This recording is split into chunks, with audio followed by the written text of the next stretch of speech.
We have water and Tic Tacs up here.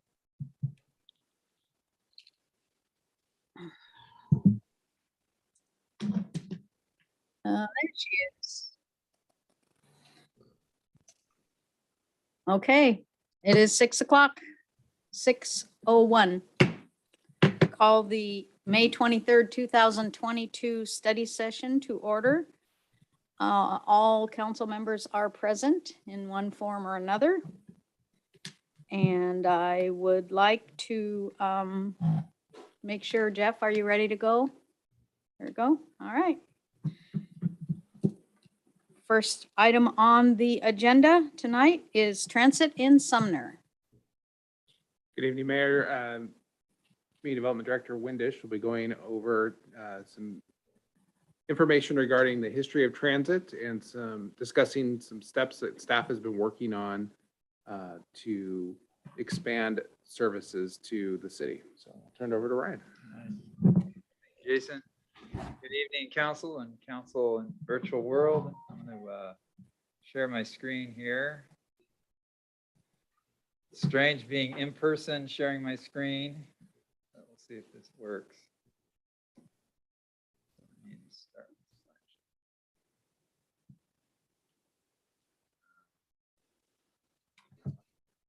Oh, cool. All right.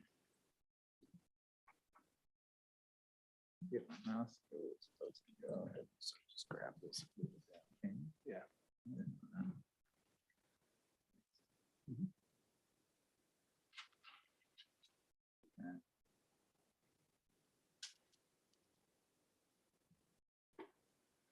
All right, so my presentation tonight, the objective is to give you a little bit of background on the history of transit service in Sumner. We have had transit service for a very long time, actually. And go over the history of Pierce Transit Service because in 2012, we no longer had service, and that's partly why where we're at today. I'll talk about what present service levels and types we have, and then finally, the future needs and opportunities. Thought this slide would be kind of fun, showing you some of the old busing that was happening in Sumner in the 1900s. And there you are. The blue lines, there was connections to Tacoma. There was also the interurban trolley line that came down from Seattle. It didn't go through Sumner, but it came into Puyallup and provided transit even way back then. More recent history, Pierce Transit served Sumner from 1979 to 2012. And largely this was a fixed bus route system that went through town. Vadis benefited from that, which is a special needs business, a nonprofit business. And it also served the train station. One of the most important parts was it provided a connection between the park and ride to the Sumner station when the Sumner station opened. It provided a pretty low level of service, however, for the amount of taxes that our community paid to Sound Transit. For the service we received about $600,000 in service, and we paid about $2 million in taxes, which was through sales tax, 0.6% for the transit service. And it was kind of diminishing service. So it started at one point and there were cuts until there was a point in 2012 where there was a conference of elected officials throughout Pierce County that met to go over what to do with the service area. And 5 cities, including Sumner and East Pierce County, voted to be taken out of the service area because the service was so poor. And that is what happened. So by May 2012, we were out of the district entirely, and there were no buses from Pierce Transit running in Sumner. I provide an exception to that. Councilmember Botetto has pointed out that the 409 bus, for some reason, maybe somebody knows the answer to this, comes across the river into Sumner to our train station, apparently, which is not on their current route map. So I don't know what they're doing. If it's training, if it's the Phantom 409, I don't know. I was going to do some research on that. Find out. So the city of Sumner and East Pierce County are presently outside of the Pierce Transit District. I feel like I missed a few slides. No, I did not. So transit in Sumner today, what do we have? We have three things going on that I'll cover. Sound transit service, Beyond the Borders, which is a Pierce County Human Services service, the community connector, and then the Pierce Transit van share van pool options. Sound Transit has been running in Sumner since 2000. We're up to 13 commuter trains a day in each direction in the afternoons, in the morning and the afternoons. Pre-COVID, there were 1,700 boardings a day at the Sumner station, one of the higher stations on the line. We are working with Sound Transit. They are funded to build a new parking garage that would be open in 2025. It would bring another 500 new parking stalls to Sumner. One of the benefits of having the train is there is a Sound Transit Express bus 578, that provides midday, weekday, and weekend service to the stations along the line all the way up to Seattle, which is very beneficial. So if you can't ride the train or the hours don't work, 578 can provide that connection. Sound Transit continues to provide the connector to the Bonnie Lake Park and Ride. So those folks parking up there take some pressure off of our station, and it connects with the trains during that time. We also get a lot of special events trains leaving the station during the Mariners and Seahawks season.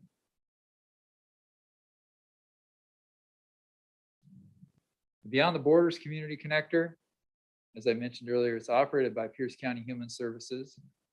It's WSDOT grant funded, and it really started after Sumner was removed from the Pierce Transit District. And it focuses on serving special needs populations, especially seniors, but youth 17 and younger and other special needs populations can ride the bus service, so the shuttles to the Beyond the Border service. You do have to register, so you have to call and be registered. It runs weekday service up to 8 hours. And going through town, it serves the Sounder Station, it stops at the Sumner Senior Center, the YMCA, and goes up the hill to stores in Bonnie Lake. It has pretty low ridership. I asked the director of the Beyond the Borders to send me some stats, and this year, you can see the statistics, pretty low ridership. It does provide for mostly seniors, I would say, but the ridership's pretty low.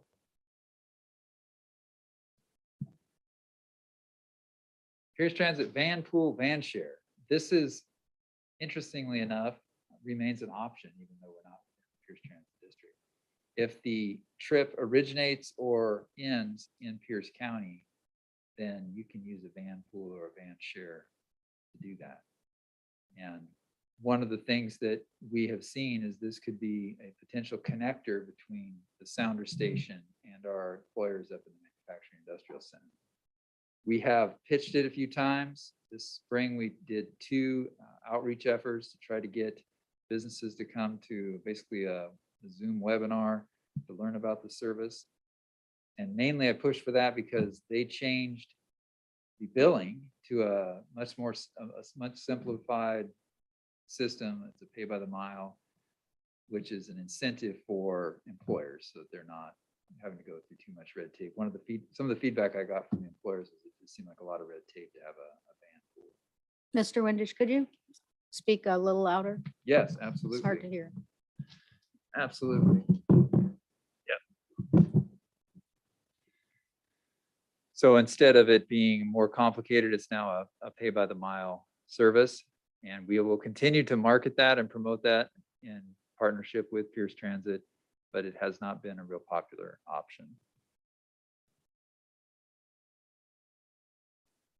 What are we looking at in the future? 3 things I want to talk about. Exploring transit in East Pierce County, a shared shuttle program, and then the Beyond the Borders Community Connector. Just so happens we met today to talk about this. For the last 2 years, we've had a total, I think, of 4 meetings, meeting with East Pierce County jurisdictions and recognizing there's a need for transit in the area, and then talking about what it would take to do a transit feasibility study.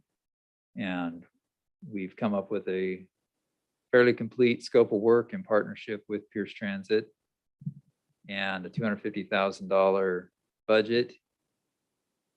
We've been told it would take up to 18 months to complete the study. One of the big questions that remains even after our meeting today is who's going to take the lead. We made it really clear that Sumner doesn't have the capacity to take the lead on something so big, and I'm not a transit planner, so that puts us in a poor position to be leading this effort. We did do a cost share breakdown based on population. Interestingly enough, the population in the county, they would end up paying a little over 50% of the 250,000 at 136,000. And then it breaks down kind of proportionate, obviously, to population. So Sumner's share would be $25,000. We do have that money currently in our budget for professional services. And so at the end of the meeting today, city administrators and different folks representing different jurisdictions, we're going to go back to their mayor and councils and talk about this whole proposal. And we're planning on meeting again another 6 to 8 weeks and really trying to get a critical mass of jurisdictions that are interested in making this happen and work and really putting money on the line. And the interesting thing about the scope of work is it's not just going to look at what kind of fixed bus route system you might do. It can look at shuttles, transits, micro transit systems, even autonomous transit, which we've talked about in the past. So there's a lot of options in the study to look at, and then it boils it right down to asking for a recommendation for action and steps forward. So the consultants would need to work on all that and provide that to us. Sound Transit may be a partner. That was suggested in the meeting today. Pierce Transit said they won't lead the effort, but they're committed to providing a lot of technical support, being on committees and reviewing scopes of work and interviewing and all of that. So they also have some modeling that would be helpful as well. So this is kind of out there, the big picture. I have a map up there that shows outlined in blue kind of the area that might be served by an East Pierce County transit system. And one of the questions would be, does this area come back into the Pierce Transit District? To get back into the district requires ultimately a vote of the people within that district within that area to come back in. Some of the challenges there is you would be asking them to tax themselves. I mentioned earlier, there's still a 0.6% sales tax increase would have to occur. Pierce Transit actually has capacity to go to 0.9%, but they've kept it at 0.6. So it really, if you can imagine, we've got several years of committing to a study, and then coming out of the study, what do we do? Well, if the answer is we need to get back in Pierce Transit District, then there's obviously a effort to make all that happen and actually get a vote that gets passed and everything gets moving forward.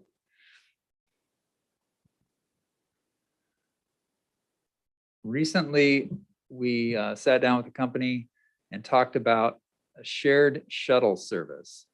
And this is, I think, an innovative way that we may want to pursue in order to get some service in Sumner, focusing on Sumner and not the whole East Pierce County. I mentioned the need to have a connection between the Sumner station and our manufacturing industrial center. There are people who commute as far away as Spanaway and Parkland. They manage to find their way to a Sound Transit station in Puyallup, probably via bus. They get to our Sounder station, and then many of them walk to their jobs in our manufacturing industrial center. Some of them take bikes. A lot of them walk. So there is a need for a connection between the Sumner station and the employers in the North End. This is the connection, as I mentioned earlier, I was hoping that the van pool or van share would take care of. It doesn't seem to be very popular. So what this proposal would be to have a company, the shared shuttle company, be responsible for hiring operators, so people that actually operate the shuttles, and through a phone app and their systems, be able to bring on employers who would be partners and their employees would ride the shuttle. And the phone app also manages, there's an empty spot on the bus, paying the fee. They would take care of all the billing. They would basically run a miniature transit system, shuttle system in Sumner. Of course, all of that comes with a price. And the estimate is about $250,000 to $300,000 per year to serve the MIC with 2 buses and then be managed by this company that gets, of course, a certain percentage of their fee is 10 to 12% over whatever the operator contract is. So this is basically how you could fund a private shuttle, would be a public shuttle system, I guess, managed by a private company. Can I stop you for a question? Yep. Councilmember Newman? I think you have to hit me for the microphone. You're live. Yeah. You're already on. Oh, okay. Sorry, thanks. Thank you. I have questions about both this one and the feasibility study. So we'll do it sort of in reverse order, I guess. On this one, when you say 250 to 300,000 per year, you mean that's the total cost, but that's not necessary, but we don't know who would be paying the cost, right? Like in terms of whether there's business partnership in their city and maybe user fee and stuff. So we haven't gotten far enough to figure out who would be paying that cost, right? Right. Yeah, Okay. it would be up to the shared shuttle company to go out and market this. And then the fees and the fares that the employers would pay to have their employees on the shuttle would offset the costs. Yeah. Okay, thanks. I just want to make sure that that was probably built in. And then going back to the previous slide with the transit feasibility study, I assume that MIC piece of it, sounds like it's a lot more broad, and so we don't know if MIC would be the MIC concept would be part of it. We'd have to look at that probably separately, I'm Yes. guessing. And then when it's 250,000 and the per capita is 25,000, is there already conceptually buy-in from other jurisdictions or cities to do this? No, we're trying to get that buy-in now. Okay, we're the ones leading on. Well, we're on the leading it. buy-in, We but- have a commitment from Councilmember Dave Morrell, County Councilmember Dave Morrell, he was going to reach out to some of the smaller jurisdictions that were not in the meeting today, like Carbonado and South Prairie. Ording was represented today, Bonnie Lake and Buckley, and of course Sumner, and the county, and they're committed to going back and talking with their councils to get buy-in and see if we have it. So we're going to meet in another 6 to 8 weeks, see what the answers are. I'll add, Councilmember Newman, this was something that had a lot of momentum pre-pandemic and then really has ended up on the back burner for the last couple of years, obviously. And I want to thank Ryan. He's really been trying to lead along with Councilmember Morell's office to push this forward. I would say we are far ahead of our neighboring jurisdictions and that we even have budget. We're the only city right now that has budget for this this year. Okay, and then with that feasibility study, will it evaluate concepts that don't require going to a public vote to participate? Like, will it evaluate like smaller scale? So I mean, just, right, I'm skeptical, and this was my frustration in us jumping out. Like, I understand the concerns about not like paying too much, for the value. I think I would have tried to have negotiated it differently than just abandoning it altogether, just because of how difficult it is to get back into the transit network. Will this feasibility study only look at what transit looks like if we all join back up with Pierce Transit, or will it do It needs to provide us with a hybrid look. Yeah, it can't just be this idea that the question is, are we going back in the district? I think it needs to provide us, and we'll have to provide us some other options. Okay, Because I mean, we're talking about this shuttle service. Is that something you could do on a broader scale? And there needs to be other options looked at. okay, thank you. Councilmember Reed? Thank you, Mayor. And I think that answered some of my questions. A couple of, just to clarify, so the feasibility study is not specific to whether or not to get back onto Pierce Transit District. It's looking at options overall. Yes. Okay, that was a big one for me. Part of my concern with that is what has their history of recommendations been, and or relationship to Pierce County, because it was not long ago a Pierce County representative presented at Pierce County Regional Council, or Pierce Transit representative did, and they were very specific in blaming the cities, in stating that ill-informed and ill-advised local electeds made the decision to pull out and cut off service to their residents. And that was made in a public forum. And so I have a little bit of caution there. I love the idea that we're exploring it. I'm in full support of the feasibility study and trying to get the others on board on what that might look like. But especially if it's, obviously Pierce Transit has the closest infrastructure, but they don't have the only infrastructure to be able to support something like that. That's why I'm also very interested in the shuttle program. And I did have a question on that as well. Is the shuttle program scalable?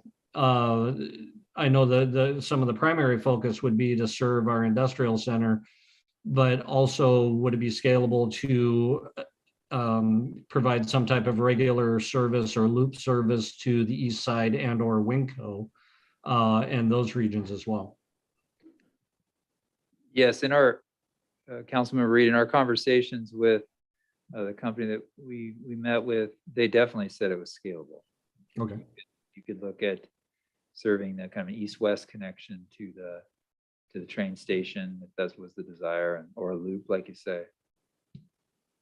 I love both of those options to look at. And again, I don't have any disdain for Pierce Transit. I just want to be very cautious. One of the things that was discussed in that meeting, and this is a couple of years ago now, that having some type of minimum deliverable expectation for our residents, if they're going to start, I'm sure it's much higher than 2 million a year now, based on the tax rates, and making sure that there is a fair return on the residents' investment, should it go that way.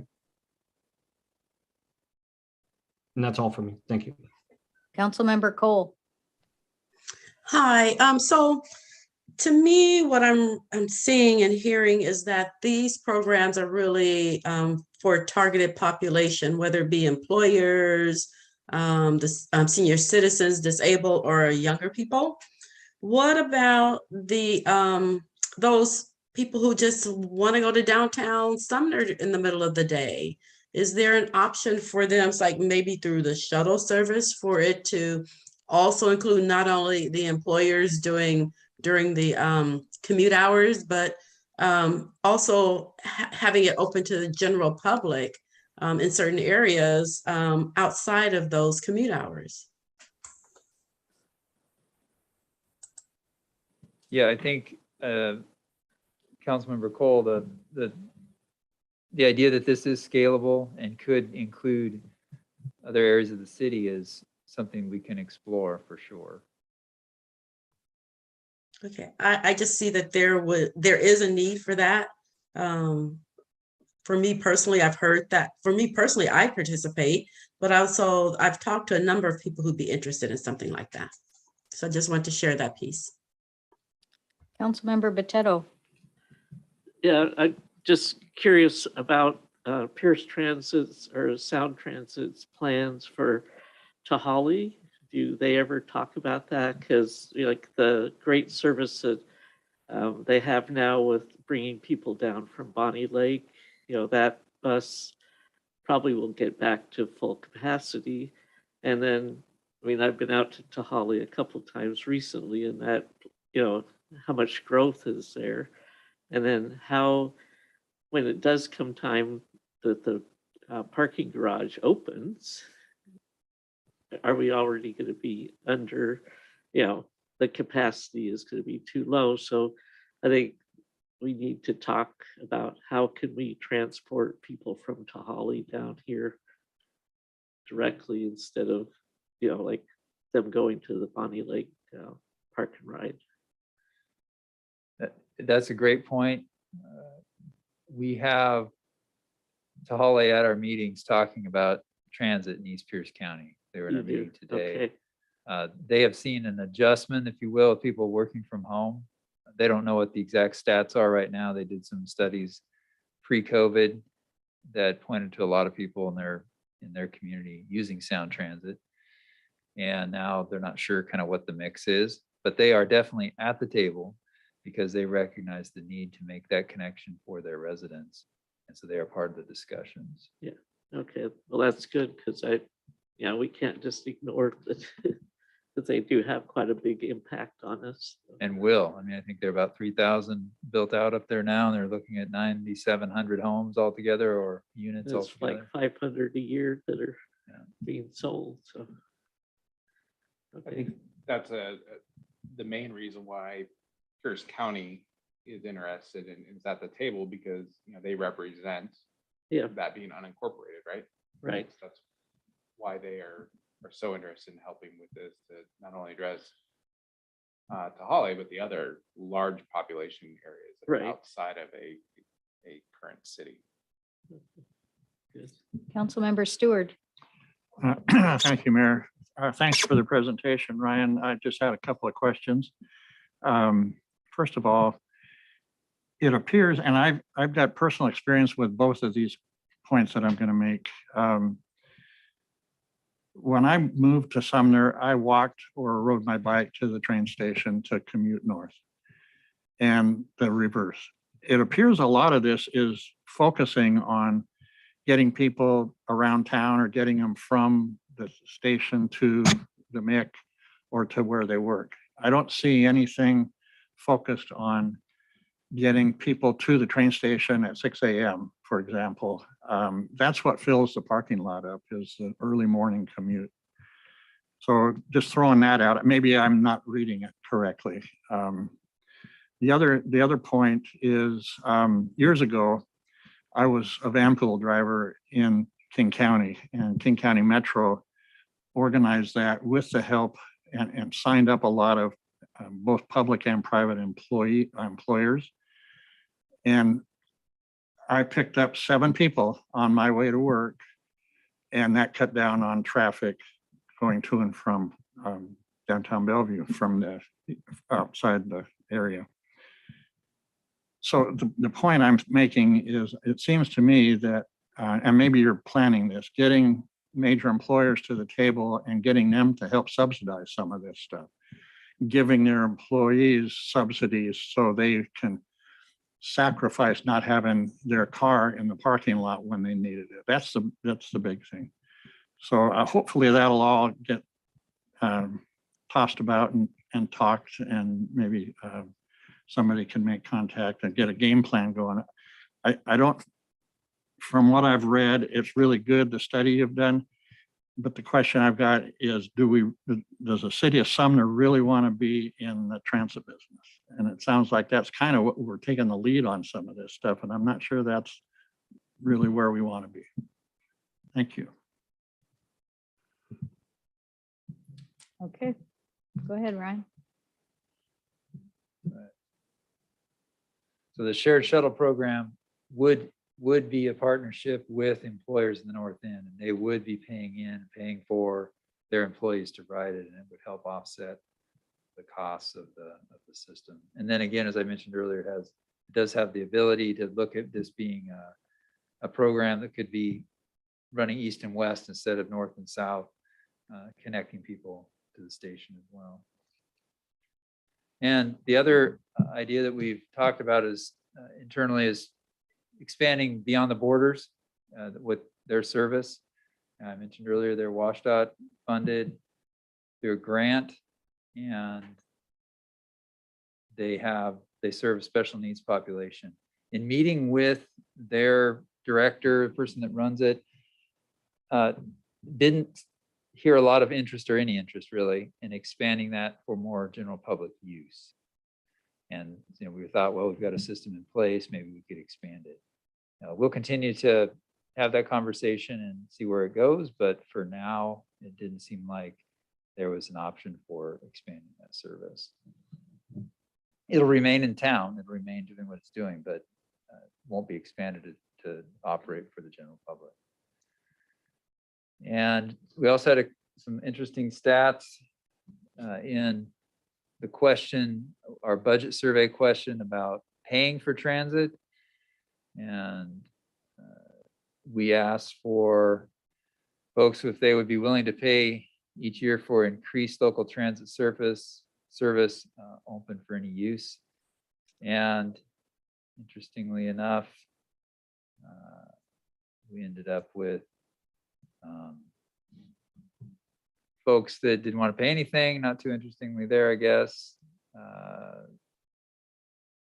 25 a year was about a third, and 50 a year was about 22%. And then we also asked them to rank the following reasons why you want to increase transit service, with one being the most important. And what we found was a lot of people see that other people need transit. They may not ride it themselves. So that was also interesting. I know if Jason had any comments on that. I think Patrick Reed, Councilmember Reed has another question. Mayor Hayden, can we actually just get through the one last slide and then open it up for Yes. questions? Yep. I'll just point out again, this is incomplete budget survey data, but it's definitely well on its way to being complete. The budget survey is open for another week or so, but that's the source of this data. And staff's recommendation is to continue to be involved in the East Pierce County transit discussions, see where that goes. As we mentioned, we met today, going to meet again in another 6 to 8 weeks, see what other jurisdictions are finding from their councils and mayors, if there's a desire to move forward with that and find funding for it and enter into an interlocal agreement and all of what it would take to do that together. We're also going to continue to explore more details for a shared shuttle service and do some follow-up with the company we met with, see if we're going to go through an RFP process. And of course, we'll be bringing those steps back to you. And then I already mentioned meeting with Beyond the Borders, and that doesn't seem like it's really moving forward as a partnership for public service. It will continue for special needs populations. And that's my last Okay, slide. so we'll take Councilmember Reed first, and I think Ryan might want to hear everybody's ideas on whether they'd like to continue on this path or other ideas you may have. So Councilmember Reed. Thank you, Mayor. I do agree with all three of those recommendations. My question was actually on the shared shuttle program, or not the shared shuttle, but the Beyond Borders. And you said it's grant funded currently through DOT. Are there additional local grants, or not necessarily local, but federal grants or others that might be available to the city of Sumner that would allow us to supplement that program? There may be. I would have to explore that. But the other thing that they're running up against, I think even if we brought money to the table, Beyond the Borders has one staff person that's managing this and a few other things that in terms of transit connections that he's working with. They don't really, I mean, I guess if you bring enough money, you can build capacity, but he doesn't have the capacity even to run a bigger system is the information I received. And I get that, because I know everybody's looking for drivers right now, school districts, Pierce Transit, everybody's screaming for them. So that makes sense as well. Councilmember Potato. Yeah, it's not turning red though. There you go. So what is the ridership? Because from what I've noticed, it's very low. Do you have any idea what the daily ridership level is? For Beyond the Borders? Yes. It's low. Yeah, I had a slide there that showed anywhere from 42 to 77 people per day, per month, Per month. riding it. That's boardings per month, yeah, from 34 to And that's per month. 57. And yeah. how many hours is it in operation? Like from 8 till 8 hours a 4? day. 8 hours. Yep.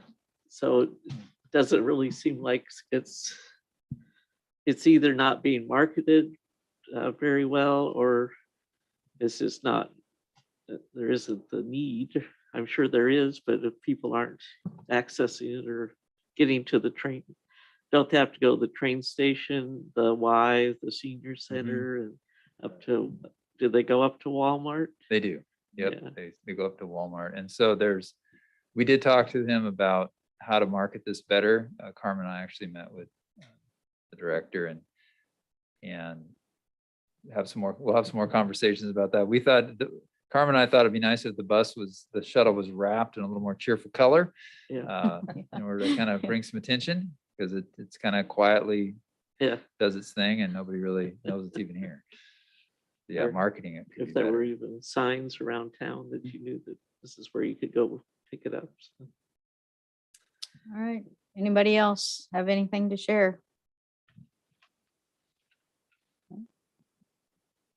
Seeing none. Oh, there we go. Councilmember Cole. Yes, I just want to say that I totally support the staff recommendations, but I also ask to keep in mind about the commuters who need to get to Sumner Station, as well as the people who just really want to shop downtown during the middle of the day. Thank you. That it? Okay. Moving on to AWC conference voting delegates. Oh, Mr. Wilson. Thank you, Mayor. The Association of Washington Cities Annual Conference is coming up in June. And historically, we typically do not send people to the conference.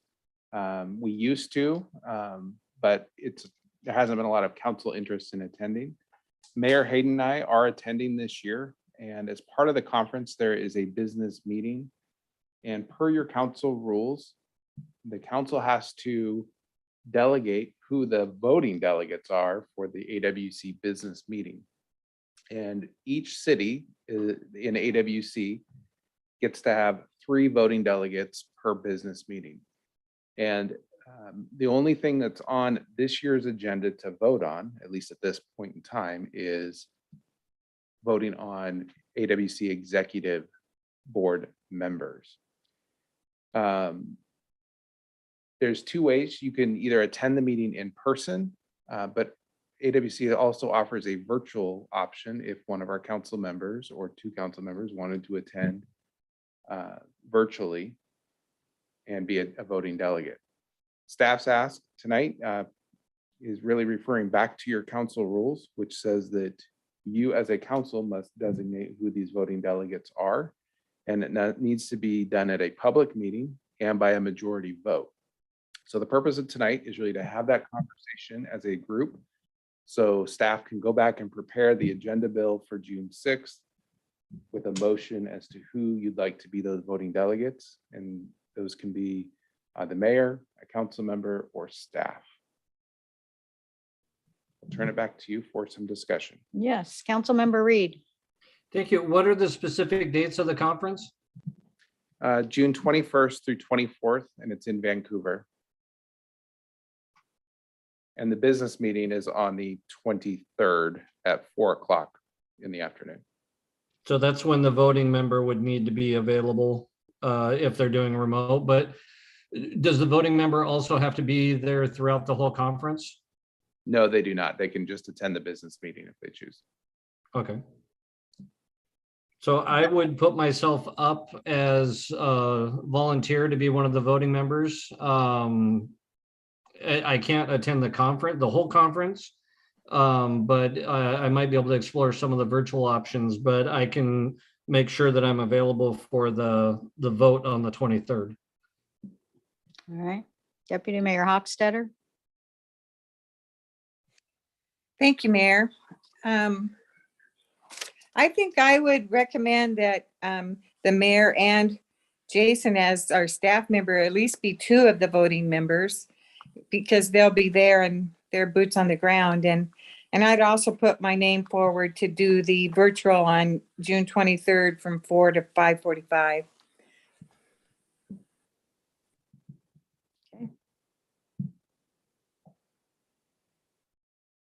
There we go. Did you push the button? Mayor, you need to activate Councilmember her mic. Newman. What's that? You need to activate her mic. Yeah, I'm trying. Just press the next on button. No, I can do it. There you go. Thanks. Yeah. I don't know how we'll sort through like the different interested parties and stuff, but I would be interested in attending the conference and participating in the business meeting on the 23rd, but can be there for the rest of the information and activities as well.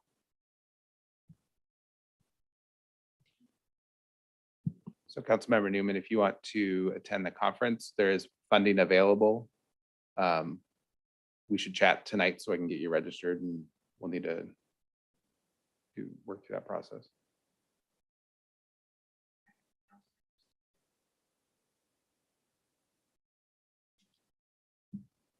Thank you, Mayor. While it really sounds like a wonderful opportunity, I forego my interest and my would gladly give it the seat to someone else. And I would support the city administrator and the mayor being two of the three voters, and then the other attendees could duke it out.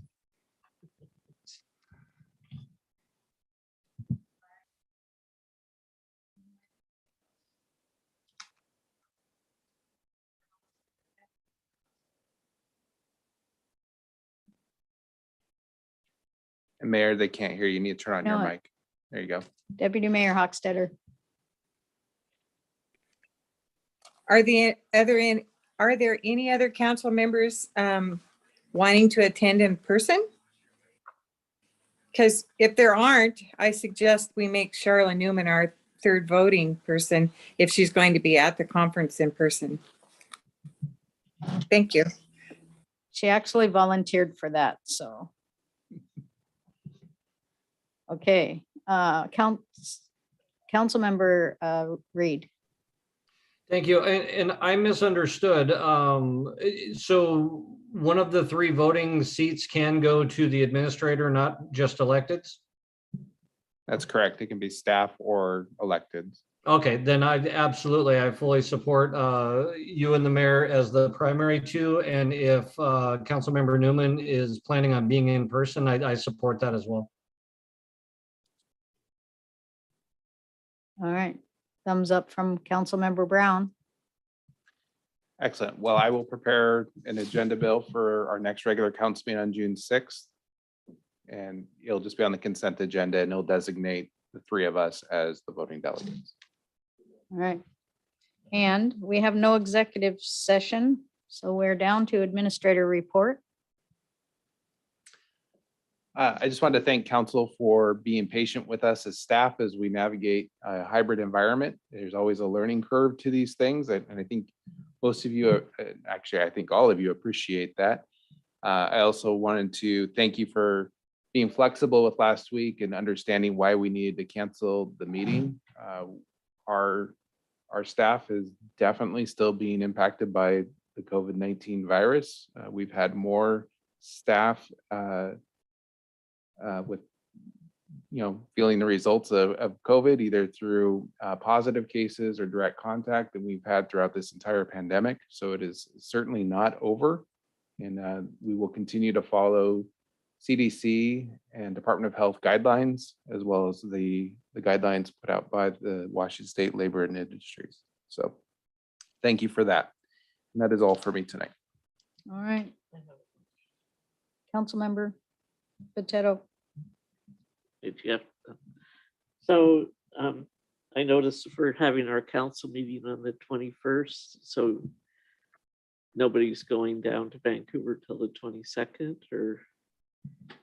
The plan was to leave immediately after the meeting. So there's a big consent agenda that night, not a whole lot of things on new business. Okay. But just, we're not meeting on the 20th is, I guess, the big thing that we need to. Correct. June 20th is a holiday this year. Okay. Okay, anybody else? So council meeting agenda calendar, are there any changes to the calendar? No. Seeing none, council committee meeting changes, any of those? Right, none of those? Mayor, Oh. I've got a question. Councilmember Stewart. I can't get my calendar to show up here. I'm sorry, but the June Public Works Committee meeting would be the first Tuesday of the month. Can you tell me is that the The day of the 7th. open house? It's the 7th. And that would be the open house. That is the day of the open house. So the meeting, Public Works Committee meeting is set for 4 o'clock with the open house starting at 5. So we'll just have an abbreviated meeting. Usually it goes a little beyond that. It Okay. may run a little bit long, but I'm sure Mr. Dahlem will help move it on. Move Okay, along. if you wouldn't mind letting him know. I can do that. All right, thank you very much. Yep. All right, any others? Seeing none? All right, we are adjourned at 6:47 PM.